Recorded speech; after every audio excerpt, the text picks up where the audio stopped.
Welcome everyone to another episode of the Campus Waterfowl Podcast. I'm your host Derek Christians, and this week for our Campus Waterfowl Podcast and for our Collegiate Waterfowl Tour, I am here at Kansas State University hunting with the Kansas State Ducks Unlimited chapter. This is a very last-minute planned trip. It seems like that's been the routine this year on a lot of our travels, and I think that kind of goes to show just how the hunting season has been going for a lot of people this season, how you don't really know where or how the birds are going to be working until the day before. So, and I think that might be a good topic we might have to touch on in this podcast. But along with that, we're going to be touching on what it's like hunting in this area, how these guys got into waterfowl hunting, what got them interested in the Ducks Unlimited chapter here on campus, and then some of I would say passion projects that they're working on the side. We got a couple guys that are working on cameras. We got guys making calls here. And to some pretty cool experiences, I think, kind of, would you say, your summer jobs and things like that that we can share with the audience. So kind of what you guys can look forward to in this podcast. But before we get into the podcast, we got to for sure thank Ken Cartridge for all of their support of the Collegiate Waterfowl Tour. These guys are supplying the shells for these students to shoot during our travels. So I know the students greatly appreciate their support as well, just because we get to bring a case of shells for them to shoot throughout the weekend. So greatly appreciate them, and we appreciate if you guys would support them as well. Enough of that. Let's get into the podcast and hear some of these guys' untold stories, we could say. Colt, you want to start with just a quick introduction and kind of go down the line of name, major, and kind of where you're from? Yeah. My name is Cole Vandal. I'm a wildlife and outdoor enterprise management major here at K-State. I'm a senior, and I'm from Weston, Missouri.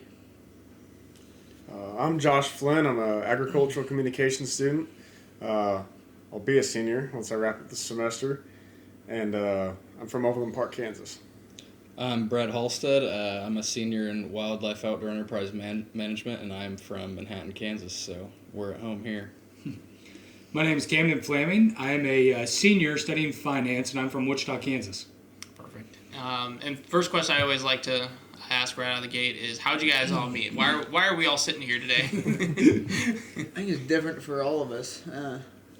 Brett and I met first. Mm-hmm. We're both in the same major, so we go for the freshmen in our major, we go on a trip to New Mexico and for our classes, and we shoot long range guns, and we do for your classes you guys get to do. Yes, this is a class. As a freshman, it's a blast. Yeah. Pretty cool major. So we set up handgun courses. We shoot rifles long range. We shot targets at a mile. Yep. We shot trap, skeet, all kinds of stuff. So that's kind of where we met, and then we ended up living together the following year.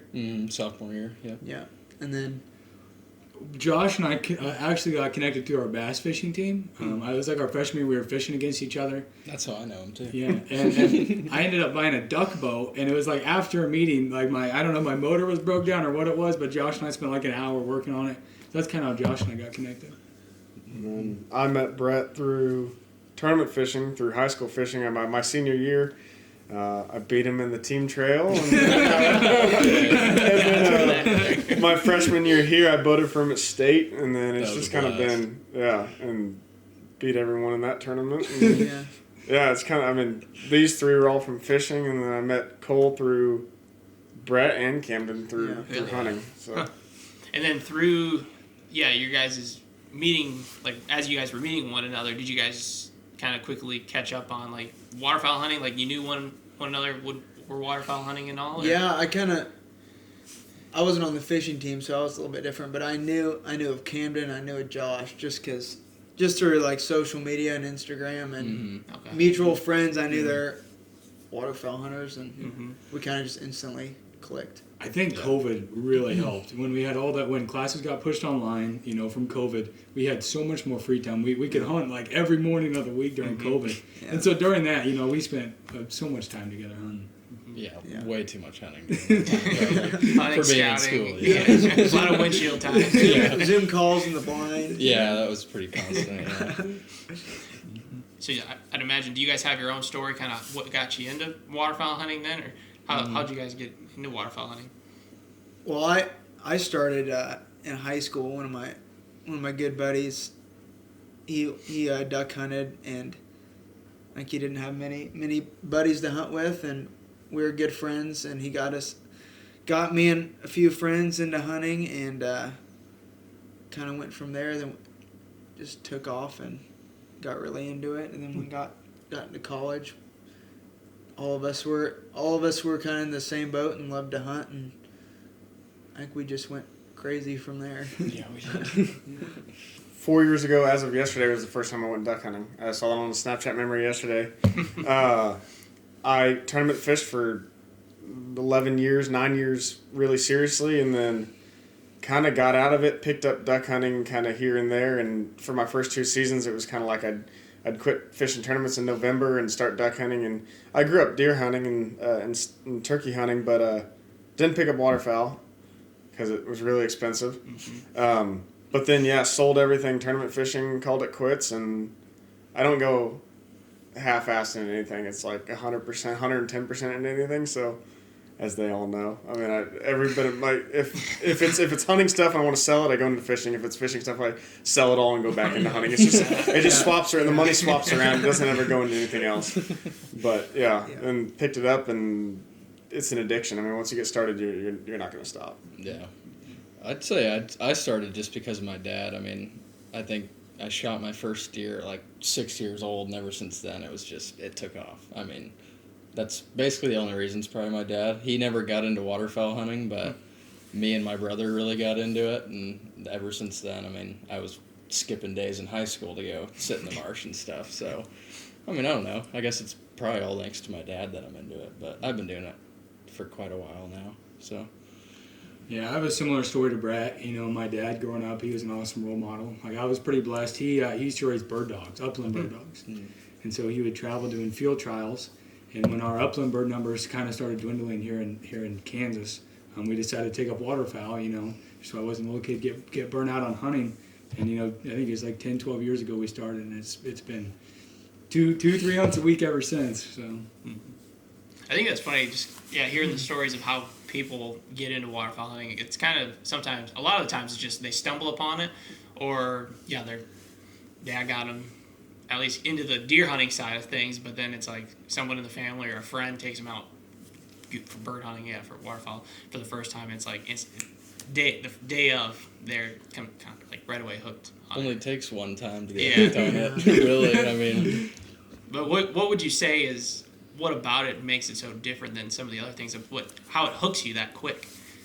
you can do it a whole lot more often. I mean, I don't know. More often, and I don't know, it's a lot different being able to see birds like actually work like that. I mean, sitting in a deer stand, you can only see so much, and compared to waterfowl, you can see them do crazy stuff and just do really cool, like working decoys. Like, it's all different all over too. Like, Kansas is a lot of wide open stuff, but you go to Arkansas and you might be hunting a timber hole or something. Like, it's just diverse, way more diverse. It's a social aspect too. Like, if I couldn't hunt with these guys, like, it wouldn't be as fun going out by myself. Mm-hmm. You know, like, there's so many different things. It's like almost an adventure.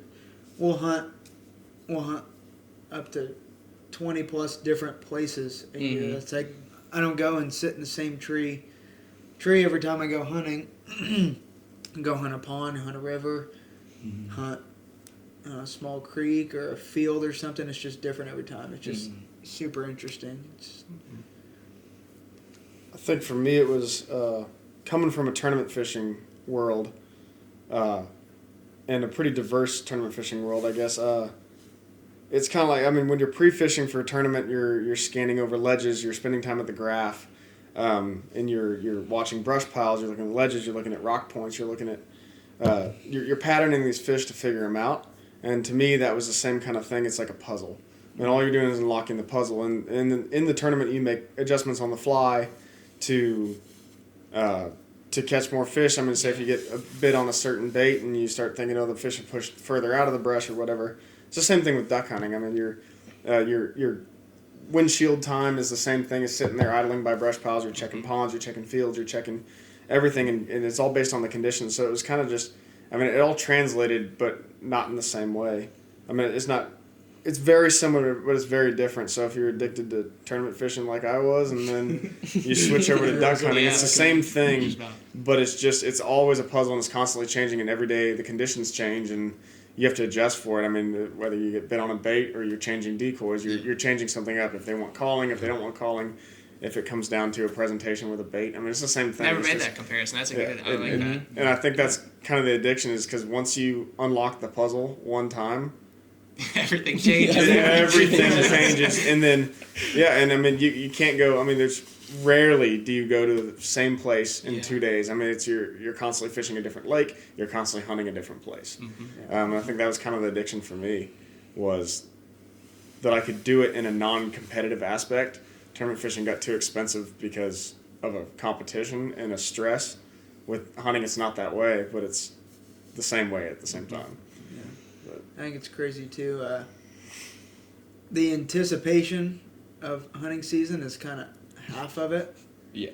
I heard something the other day that was talking about it. Half of the excitement of hunting is the anticipation of season coming up and everything. Yeah.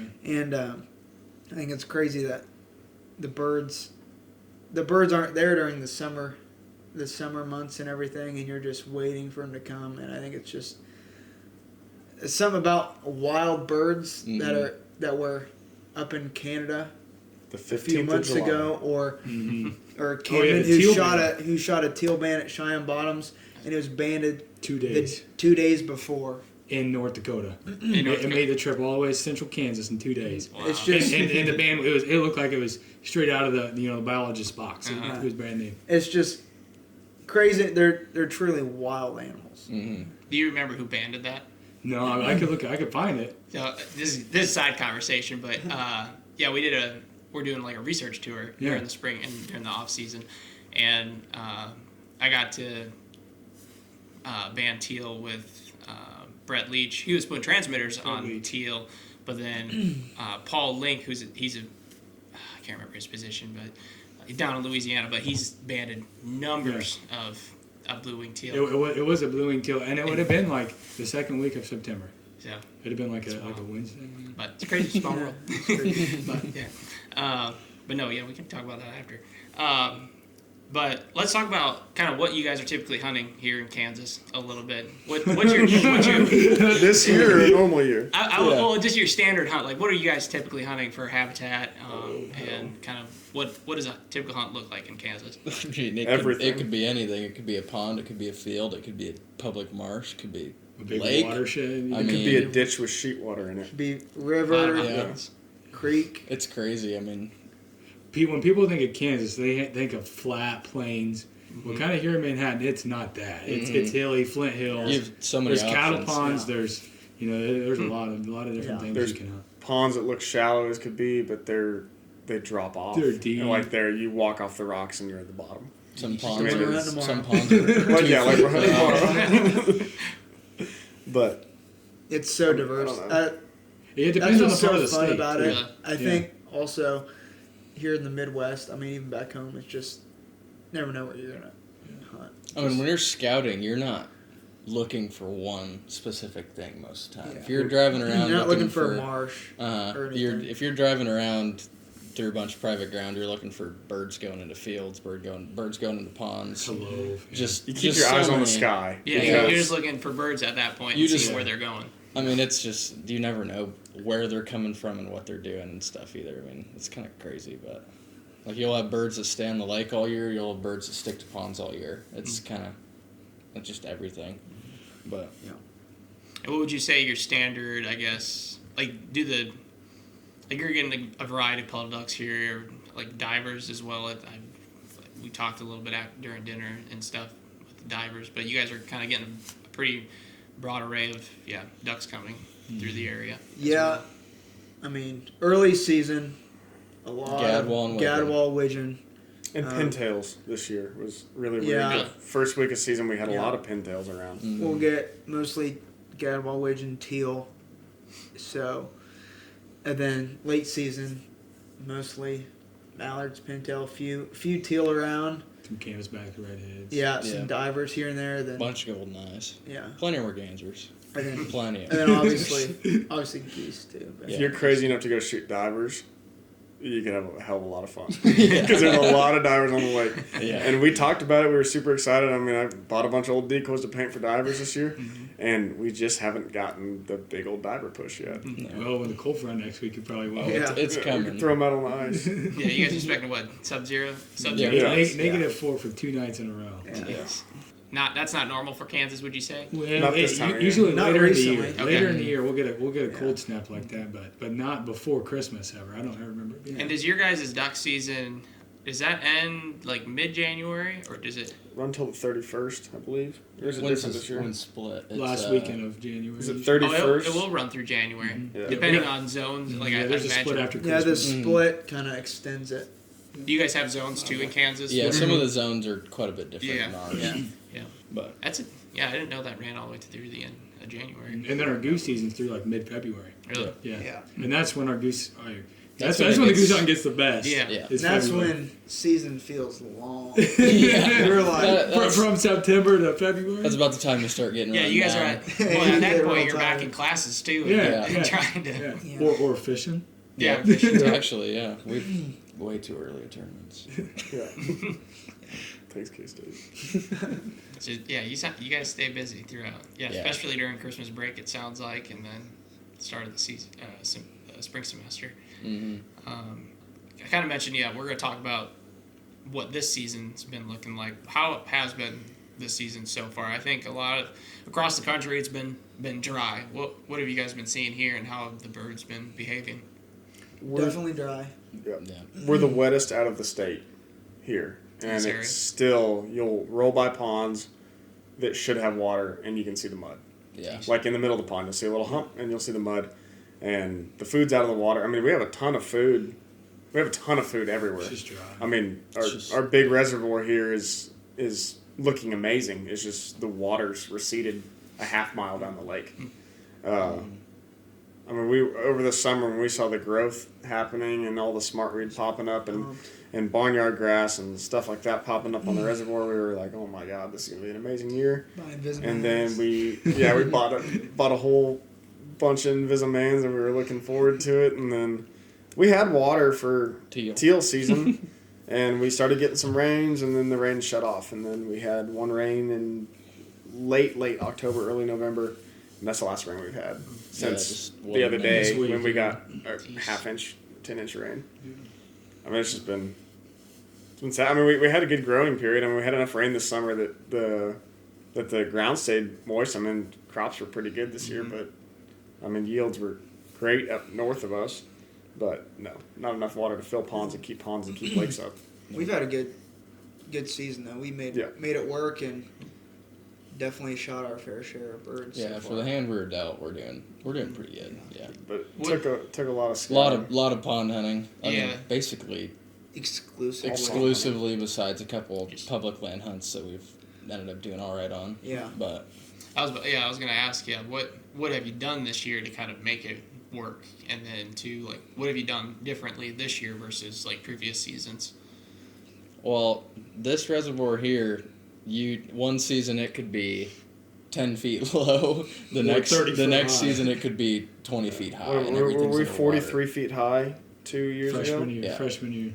43 feet high, and you can see the water line, and it's crazy because all Lake the was mark. I mean, almost double the size. lake was a mud flat after that. I mean, it wiped out everything. Yeah. Yeah. But I mean, I think what we've done this year is what's really different this year is you're not watching feeds for 3 days. You're not watching ponds for 3 days. You're hunting you find it the night before and you hunt it the morning of, or the 'Cause morning after. you never know if they're going to be there or not because they're so unpredictable this year. But I wonder if that's even standard. What other guys are seeing too. If you guys are definitely watching this, be sure to comment, because I'm honestly genuinely I seriously want to know, because it seems like with planning these trips, they've come down to last minute more often than not. Yeah. But this is a great example.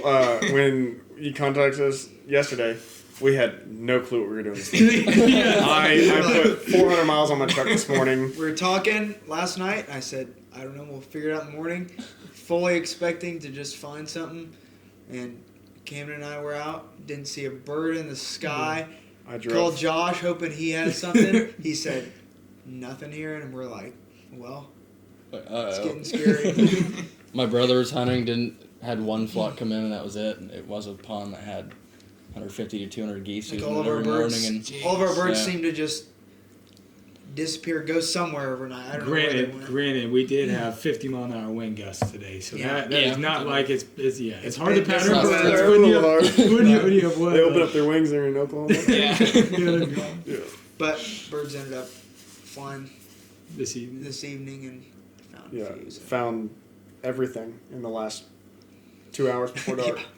it's just been weird around here. Like we've been seeing dry feeds, duck dry feeds, even small ones for about Since October. more than a month almost, Which is and not that's normal. I've never seen that in my whole life living here, which is just weird. But I mean, I don't know if there's any food in the water in any of the lakes around here, really. Only pumped marshes, and those pumped marshes just get slaughtered by people. Yeah. And it's educated a lot of birds. I think we have a lot of birds that are nocturnal because of that. Have a lot of birds feeding in the marshes in the night and then coming back over. I mean, we found that earlier in this season. That's probably why we're doing so good with ponds. Actually, Because- they hit the marsh at night. They sit on the marsh at night, and then when people come They in and come bust them in the loaf. morning, they go loafing all the ponds in the hills. And we've seen ponds scouting them from the road and glassing them, and you'll see birds walking up from the bank across the mud into the smartweed to feed. Like they'll come up the bank and walk around in the smartweed. Like 2 Which weeks you'll ago. see that on public land here and there, but you don't see that on ponds. Yeah, I mean, I've only seen one pond in the last 2 weeks with water in the vegetation. that was when we had that pretty constant, like 35-degree mornings, and then 50 degrees to the end of the day or something. They were walking up on, even the geese were walking up on the banks and eating grass and stuff. It was kind of weird and definitely hard to pattern birds in that time. But So we had a quick intermission here. I think we're going to pivot a little bit and talk about your guys' I guess this last year, your involvement with the Ducks Unlimited chapter here on campus. We grabbed dinner. Where did we grab dinner at? Tanner's. Had dinner at Tanner's. Fabulous wings. I had some boneless wings there. Amazing. But yeah, we were talking about the DU chapter and you guys' involvement there, and you guys hosted a fall banquet. You guys mentioned. Yep. But yeah, kind of let's talk about what you guys are doing, and two, also what got you guys involved with the DU chapter on campus. Yeah, so we actually just started the chapter back up again this year. My freshman year, my cousin Carter actually was head of the DU chapter here, and then COVID came and kind of all the clubs shut down, everything shut down, so we didn't have a DU chapter for a while, and he graduated, and then last year, end of the year, we were kind of talking that we wanted to start it back up, and then early this year we got together and started the chapter back up and got things rolling, and we had a really successful fall banquet. We had a waterfowl hunters party and it turned out really good, and we're excited for the spring banquet coming up. So Yeah, absolutely.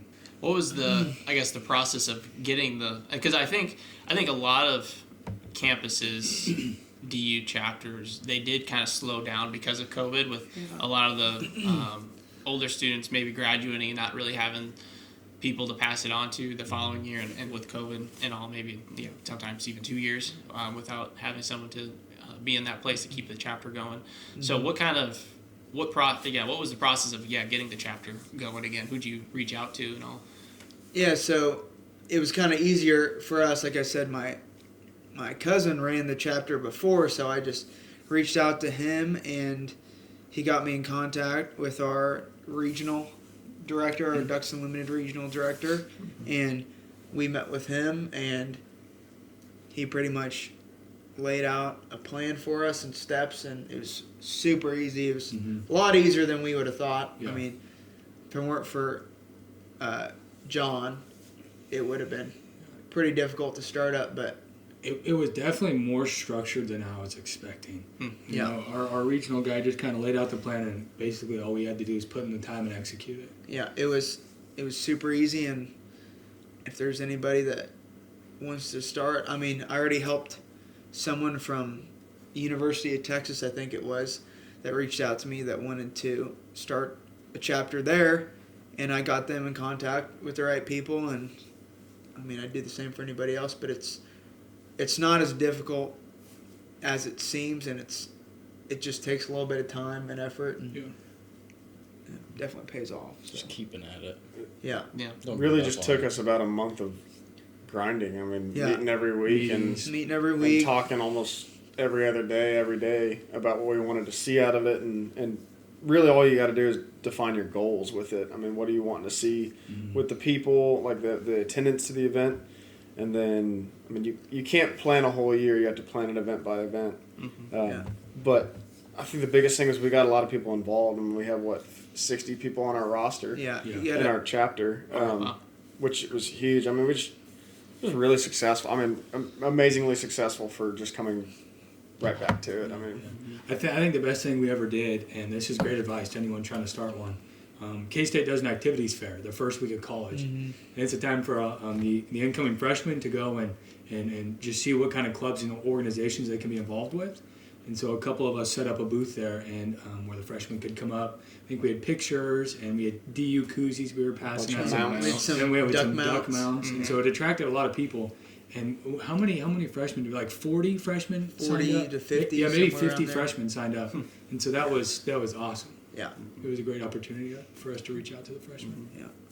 So. What would you guys say? So you hosted your fall banquet. How hard was that putting together? Just, I guess, you said some of the time that you guys had to put in. What did you guys do during that time to kind of organize that? A lot of book work. A lot of it was like, all right, what products do we want to raffle off? Like the structure of the raffles. Figure out what we wanted there. Yeah. Our venue was pretty easy. We knew exactly where venue was super easy because they'd used it in the past, and putting a lot of trust in John, our regional director, because he's done this a million times and we'd never done it. So he's like just telling us what to do and just trusting him. And it really wasn't too bad.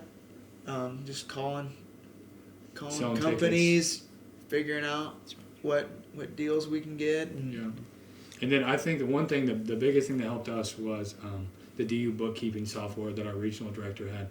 There's no way we could keep everything organized from every like bidder number we handed out without his software. Yeah. Would you guys say like of recent, you've literally done this within the last probably 6 months? Would you say, you guys have learned a lot through this process now, and then even now skills that you can now take kind of moving forward as you guys graduate and kind of move on to full-time jobs and things like that? Definitely. And I think a main thing is something that looks so intimidating is when you really get down to it, it's not as difficult as it seems if you take it step by step. Then if I were to look at that banquet, a picture of all those people in there, I would have been like, there's no way I could have put that on. That looks like a lot of work. Yeah. And I don't know how to do that. It's not something that just one person can do. Yeah, and it's just, you got to take it step by step, and you can't look at the big picture. You just got to look at small steps along the way. And this is coming from the guy that held the microphone all night. Yeah, I said I'm not holding the mic. I said, I haven't even done public speaking yet. Look at that, this semester. And I was there all night, mic in my hand. I gotta applaud you for taking the challenge of getting the chapter back up and running. Just because I know when it comes down to especially senior year, I feel like even once I hit senior year, I'm kind of checked out. I'm ready to move on, and so for you guys to take on some new challenges and get the chapter back going, I applaud you on that, and having the event that you guys had and the turnout that you did, and you guys got to had a lot of the people from like Manhattan area come in, the locals kind of come in and attend. So I'm sure, hope you guys got a chance to talk with them and kind of talk hunting with them as well. But no, I bet it's a good time, and I applaud you on all the work you guys did to get that going again. Other than your guys' fall banquet, what other things that you guys have, or is there anything else that you guys have planned, maybe this spring or anything like that? Our spring banquet, it's going to be coming up. We don't have a date yet. gonna hit the ground running as soon as we get back from Christmas break. But we'll have a spring banquet coming up. It'll be our big event for the year. Mm-hmm. Yeah, it'll be more formal than our bar night. Yeah. So anybody is Manhattan area or anywhere close, be watching for that. We have a Facebook account and an Instagram account that you can look up, and we'll be updating on there and have some merchandise for sale too to help support the chapter. So. What is the Instagram handle? Because there are 2 of them. This is how I found Cole now. I came across the new Instagram. I was like, there's 2 of them. They're very similar. Ours is KSU.ducks, and the old one's KSU_ducks. So it's the .ducks. But you type it in. I think both should pop Just up. look for the one that's been recently. Or most recent. The Facebook page is the same, so go. there's not 2 of those. So There you go. Or even if you're completely confused and it's just easier to message Campus Waterfowl, do that. I can get you in contact with the right guy, the right people. Yeah. So, that's perfect. And then even too, I know if you guys are curious about wanting to learn more about starting your own Ducks Unlimited chapter at your campus, or just not sure if there is one on your campus, by all means, shoot me a message. I'd be happy to help you out there and get you connected with the right people. I know a lot of chapters are hosting. They host spring banquets. So if you guys are looking for something to do this off season, this spring, shoot me a message. I'd be more than happy to help you out. Let's talk about some of what you guys do, kind of when you're not in the duck blind, or I guess what Josh. I guess you got your camera out in the camera or in the blind a lot of times. I'd assume, but Cam, do you want to talk about just we walk into your guys' place and you start showing me the lathe out in the garage. I'm like, I would have never, I think you're the second, I told you, the second student I've come across who makes duck calls from, the raw materials and everything. So what got you started with making duck calls? Well, ever since I was a kid, I blew in a calling competition at Rogers. I blew in a junior division and a goose division. And on Facebook, I'm in a bunch of the call groups, and there's one called Call Makers or something like that. Mm-hmm. And it's mostly a bunch of older guys who've been doing it for forever, and their calls are a lot nicer than mine. But that was just one of my goals. It's kind of an art, duck calling, and just even goose calling is just an art. And I get a lot of fulfillment if I can call the birds in with something that I made. Mm-hmm. And I got a cheap Harbor Freight lathe, 2 years ago, and I buy blanks from a website online. It's relatively inexpensive. But I probably made 100 calls, and every one just gets a little better. I perfect my clear coat on the top, and I get a lot of enjoyment. I come over here. I'm thankful for Cole and Brett. Let me use their garage. I set up in their garage on their freezer or their countertop, and it's kind of a social thing too. I like turning them for people, and if someone contacts me like, hey, I'd love for you to turn me a call, come hang out while I turn it. It's kind of that sort of deal. But, Funny story, actually. Before I told Camden that we have a garage he can turn calls in, he was turning them on his tailgate. Oh my God! In my backyard, in the driveway. And before we got good lights in the garage and reorganized it and everything, the first time Camden came and turned a call, it was on top of the deep freeze, and me and Brett were standing there holding headlamps so we could see because we didn't have any good lights in the garage. Come a long way since then. Yeah, I forget the days of turning on my tailgate. What you had to do to turn a call. So how'd you?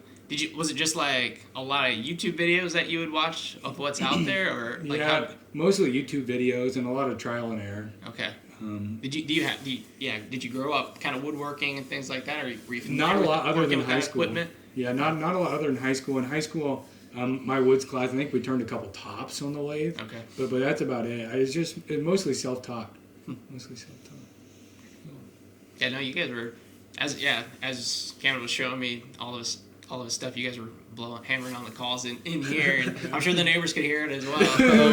They sounded awesome, and you said so you're making the barrel, but then the guts. Yeah, so it's called a stuffer. I put an echo insert in them, And my goal is to, after graduation, I want to buy a flat blank or a flat jig and file down and make my own sound. Like, that's kind of the next step. Okay. But being in college, it's hard to transport all the the equipment and stuff. Yeah. So I'm just kind of trying to perfect what I can do now, and so when I get to that next step after graduation, I hit the ground running. I think that's honestly, if that's the way to go about it, I think that would be the best case. Just because I feel like if the sound part is the hardest part of it absolutely, for sure. And I feel like if you did kind of start out doing the whole thing, you might get frustrated. You might just quit. Yeah, so it's like running before walking. Yeah. And one of my other favorite parts about turning calls is like all these guys here, they have them. Brett has 2 of my calls on his lanyard, and I sell them on a friend's website, and we got a review. I got an email like last week, and it's a guy in town that purchased one. And it was just, I woke up one morning, and I don't see a lot of reviews other than my buddies. This was like a random guy. And he was like, I killed 2 limits with this over the weekend. It's my favorite call. He's like, if you ever come out with goose calls, let me know. I want to buy one. And just that just makes me want to, go turn them, go turn more calls. Appreciate you sharing that. I think, I would kind of, from calling now, we're going to pivot to camera work. Josh here, had the camera out earlier. So what got you started in photography and just working behind the camera? Honestly, it was a GoPro and skateboarding. I've never heard of that. I used to skateboard. Back in middle school, I got into skateboarding and longboarding, and I picked up videography, and it was just kind of like, I wasn't all that in depth of like, I would go and I'd film buddies, and it was a lot of like freestyle stuff and like sliding on longboard and stuff like that. It's dumb when I look back at it now. But picked it up, and then with fishing, I had a YouTube channel for a while, and then quit that, and because quit fishing, of course. And then with waterfowl photography, it's kind of the same thing. I'd almost rather shoot them with a camera than shoot them with a gun. I don't know. I was told I shouldn't bring my camera a lot this season because it was tough, but and we've also been hunting some weird stuff where it's like it doesn't make. Sometimes we're laying like in layouts, and it's hard to film in layouts, as you probably know. Oh, I got a secret. Yeah, and it's hard. It's really hard to film. Really hard to film with a long lens in layouts.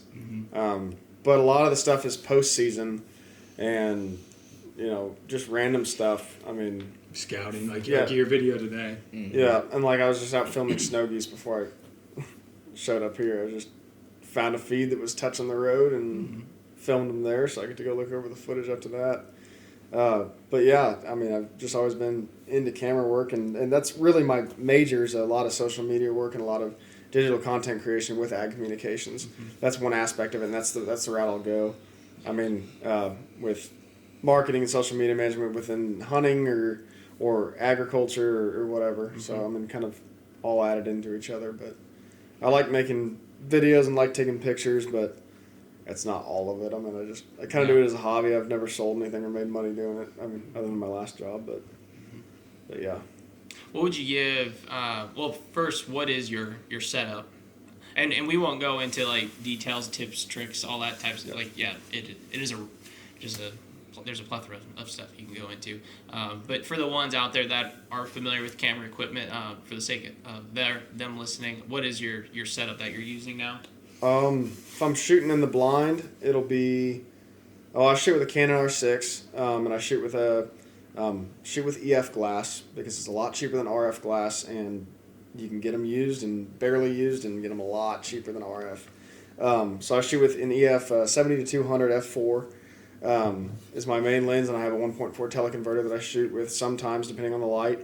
And then when I'm shooting post season or when I'm shooting with a long lens, it's a Sigma 150-600C, and I'll shoot with the 1.4 teleconverter on it. I run a Manfrotto CI4, the carbon tripod, and a gimbal head is what I found is the easiest instead of a video fluid head. But then a bunch of other lenses for like stuff like in the blind shots and stuff like that. But this year has been just weird. Just not a whole lot of convenient hunts. And it seems like a lot we're setting up in the wrong direction for shots. I mean, it seems like we stare into the sun every hunt. Not great. Every single hunt we're staring into the sun. So when I'm like, hey, which way are we wanting to set up a pond? I look at the wind. I'm like, my God, we're in the sun again. Like, it doesn't even make sense to take the camera. But yeah, no, I mean, just basically rotate between two lenses, depending on what I'm shooting. I mean, a 200 millimeter is going to do you everything you need in the blind. 600, and with the 1.4 teleconverter, it's an 800 millimeter, effective range of an 800 millimeter, and that does everything you need outside of the blind. And when you're shooting ducks on ponds or whatever in the postseason, or if you're sneaking into the marsh and setting up and waiting for birds to come to you and get the close shots, you need that extra little bit of range with that. Yeah. No, look, right now we got, I think the other biggest lens I got is out to 600, and yeah, I feel like that 800 would just be a little, or maybe that's, you just always need a little bit more. You always need a little bit more. Once you get to 800, it might go to 1,000 or something. Yeah. But I think, and like we talked about it too, it's like, yeah, you're looking at maybe upgrading your body to an 8K, and so that way it gives you even more, I guess, versatility of, like you could probably stick with your 600 or 800 if it's with a teleconverter, but then you could crop it into a little bit closer. That way the footage is closer and still as clear as possible. And anybody who's getting into cameras with waterfowl, please just spend the money, get the mirrorless, get a full frame camera. It saves you a lot of hassle instead of a crop camera. I mean, full frame does a hell of a lot more. Spend more money on your body than your lens at first, because it really comes down to, I mean, you're gonna regret it in the end if you buy a cheap body. I'd rather just buy a 70 to 200 and deal with the farther shots and not being able to crop in with a full frame. But you can do it on any budget. I mean, I know people who shoot with cheap Canon kits still, and their photos look pretty good. It's just when you have the higher end equipment, you can be a little further away from the birds, and sometimes you kind of have to be. But have you learned yet? And I guess through, like, this is just, like, I could talk about social media, photography, videography all night. Just for the guys out there that are doing photography, it's not, and you might have really, and through your degree, it's not just photography that you need to know, it's also the social media aspect as well of how to distribute your photos is another, like, you might capture the best photo in the world, but if you don't know how to just, like, and if your goal is to sell or get your name out there, that's half the battle. The next part is distributing that photo and getting as many eyes as possible on it. And so learning social media marketing, optimizing your posts, that's kind of what Campus Waterfowl did. Was really, I feel like early on it was we would get good content sent into us from students, but the thing that was different about our page was we knew how to optimize every single post that we would post. It made every post count through strategy that we've learned early on. So, and that's kind of got us to where we're at now. But what kind of resources do you use to kind of learn about, if it's social media or if it's photography, where do you go to kind of better your craft? Are you talking as far as like anything? Just learning anything? I mean, the major's important. I was a mass communications while I was pre-WOM. I was doing WOM classes like biology stuff. That was kind of an undecided major. That was my first major. Was going to be WOM. And then after one semester, I decided no, but I lost all my hospitality classes and one natural resource class or whatever it was. I blanked all that out at this point. And then I was mass communication, so I learned a lot of that stuff. But I already knew all the Adobe softwares, or a good amount of them before school, because I was in broadcast in high school, which broadcast is just not my cup of tea. But I got to learn all the video editing softwares and everything like that. And I'd used them back since the longboarding days and skateboarding days. That we never heard of. Yeah, that you guys never heard of. Wonder why. I can still ollie. That's about all I can There you go. Want to explain what that is? Yeah, it's when you jump the board, basically. I don't know. I'm gonna prove it. No, I mean, it's a lot of it's trial and error with that stuff. I mean, I post probably like 2% of the photos I take. I mean, you're gonna take 1,000 photos and you may have like one or two that look really good, and out of those one or two, like I get really picky with it. Like I was on was hunting the river the other week. I don't know when it was. And I was taking a picture of green-winged teal at like 5 yards. And I was just like, yeah, I don't like the lighting on it. Like, I'm just not going to post it. And so just delete. Get rid of it. But yeah, I mean, once you get to the point that you're picky with stuff, that's when you know that you're getting good. I mean, you're getting better, I guess. I am by no means professional. I mean, I've done it for money. I mean, I've done videography for money, but I'm not a professional. And I feel like it takes. I mean, you have to find your view. I mean, I guess everybody's going to film something different, or they're going to take photos that are different, and your editing process is different. Some people like warm photos. Some people like dark photos. Some people like photos that have a lot of brightness to them. Some people like ones that are black and white, and then they highlight the green. It's really weird, but some people like that.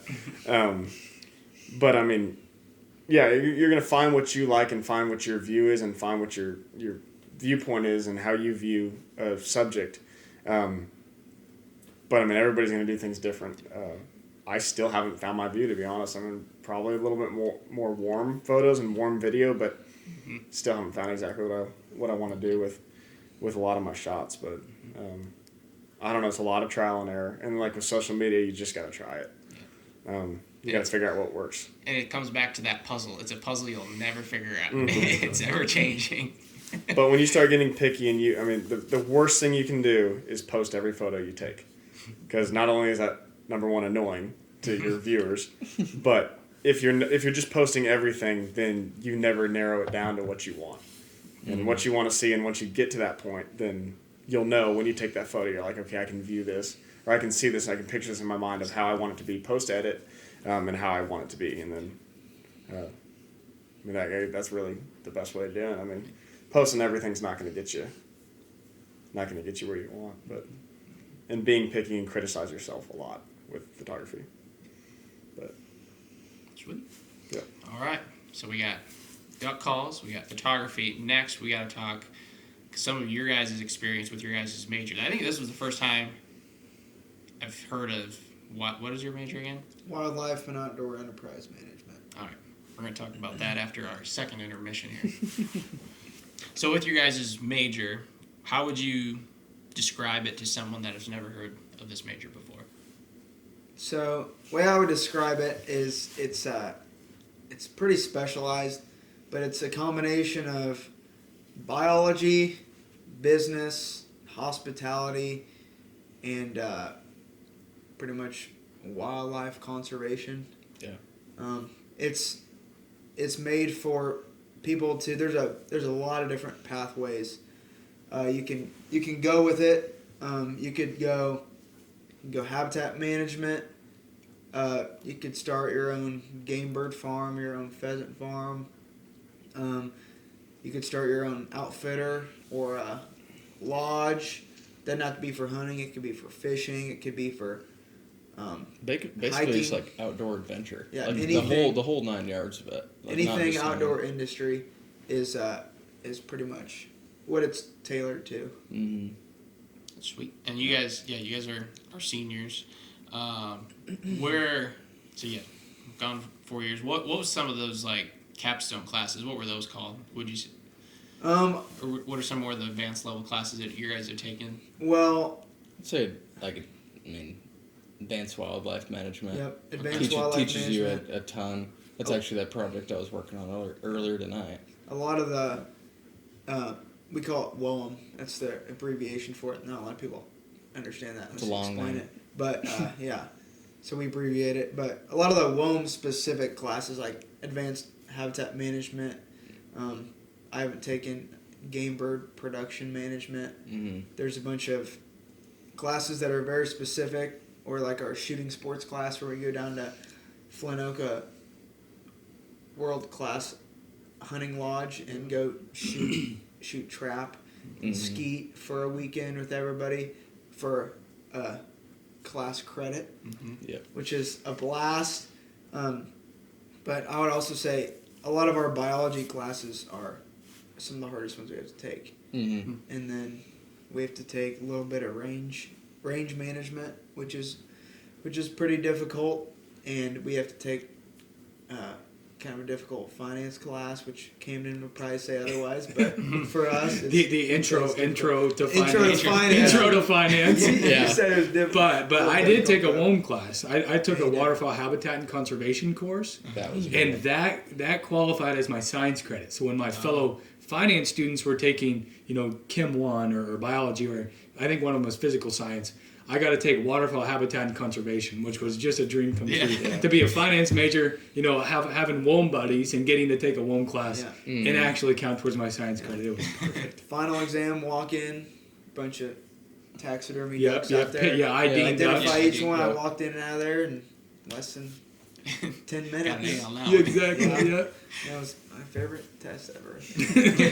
There's a lot of good classes, big game management. It's Yeah. kind of based around big game hunting. The wetland one, actually took that with you. That's Yeah. kind of where our relationship built from, Definitely, actually. absolutely. Upland game bird management. Upland game bird We gotta- management and production. Yeah, gotta dissect a crop of a pheasant, and we had to individually count seeds so we could see what the birds were eating, and that went all of our data from that went into research there. So Yeah, K-State has their poultry here, so they have their own pheasant farm too.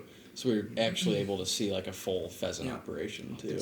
pretty neat too. That's One of our good buddies, Brett's my- childhood best friend. Yeah. Actually, he's a WOM major. He just graduated A couple days ago. a few days ago. Actually, yeah. But it's pretty cool to see because he actually bought a pheasant farm, and we've been going out there to help him out. Yep. It's about 20 minutes away, so that's been pretty cool. Yeah, me and him actually grew up working on that farm from pretty young, just shooting his starlings for him and stuff. And he ended up buying it. Never seen that coming. It's kind of cool though. Yeah. But yeah. just through the years of being involved in the major and all now, have you guys had to do a lot of summer internships and or maybe just jobs throughout the year kind of related to that major? Yeah, I worked for Kansas Department of Wildlife and Parks since summer of 2019 when I graduated high school. So I kind of had the internship done and locked down since basically when I walked in the door to K-State, they said I could have had it done. But I don't know, I worked for them basically the last 4 years then. And it's been fun, but I just work at a state lake up here, and it's not close to the true wildlife management that Cole's done at a Perry or something, or where over the summer. But I just did upland and deer mainly, but we don't have any marshes really here that I got to work on, so. Yeah, we're required to do an internship for our major. It's 6 credit hours, so. Yeah. So The biggest part of it almost, actually. Yeah, it's required to graduate. So I spent the last 2 summers working at 2 different places, Perry Lake and then Benedictine Bottoms Wildlife Area, and it was pretty fun. Got to do a lot of different things, planting food plots, doing quail surveys, habitat surveys. Didn't you get some banding doves? Didn't you do that? We banded doves out at Perry Lake, which is pretty neat. A lot of things that a lot of people don't get to do, and get to do for work, which is pretty cool. I was always pretty jealous seeing your videos, sitting sitting in the office job, looking at Cole's videos, playing food Kendrick's in the plots. cubicle. I'm driving around looking at some turkeys. Yeah, 2 very different fields of study there, Yeah. finance versus the wildlife side. What's the plan now? Yeah, coming toward your last few semesters. What's the plan after college for what you want to do? So, what I'm kind of leaning towards, I'm going to do wetland management somewhere for waterfowl habitat, either at a duck club or an outfitter or something similar to that. But on the search for that right now. So pretty excited. Well, if social media or marketing with a hunting company comes my way, I'll do that. Ideally sales. I don't know if I'll go into ag, sales as far as equipment, land or insurance, or I'll go into hunting and fishing sales with a rep company or something. I don't know. It's such a broad, and I have so many connections everywhere that it's just kind of like I'm gonna pick what I want to pick, but I gotta figure it out soon because I have one more year. I gotta figure it out soon too, but I don't really know. There's so many doors that open with our program. Like it's so broad, it's almost hard to pick sometimes. Yeah. But I mean, it can be very area specific. But I mean, I think I've got a buddy here that wants to start an outfitter. I have an interest in starting taxidermy. Done a couple of ducks myself, but I don't know. I really don't know what I want to do. I like habitat management. I'd like to do it for a private organization, though, not so much a state organization, really. But I don't know. It's kind of hard to say. Well, I guess we'll see what comes my way in about 6 months. Yeah. I wish I had cool stories like this. I'm going into commercial banking for a local bank.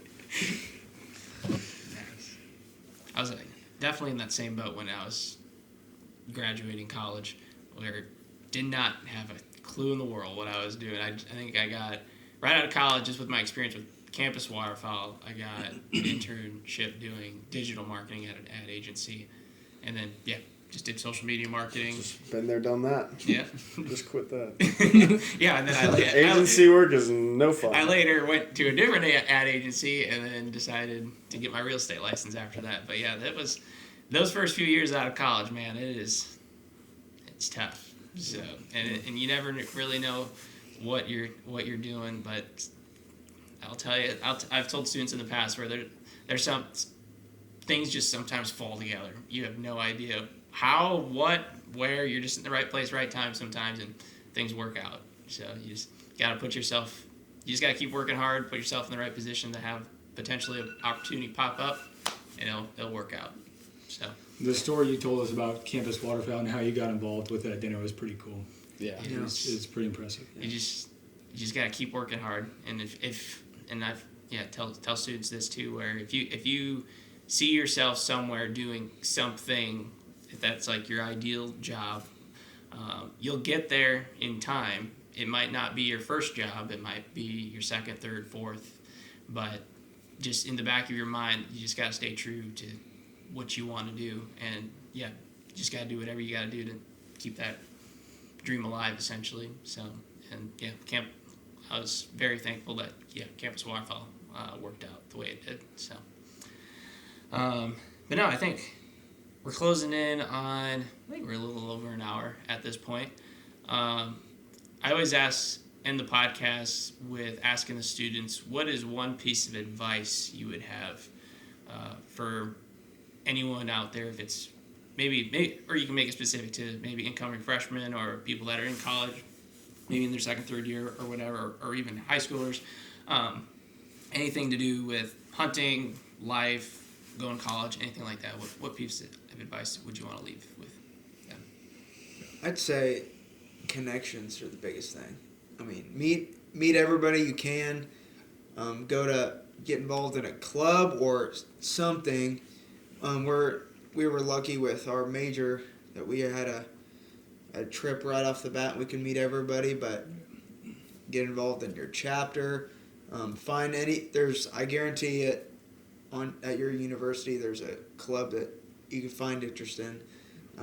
Get involved with that. Meet as many people as you can, because especially with waterfowl hunting, it seems like the more people you know, the better off you are. Make friends, because down the road you never know who somebody's going to be.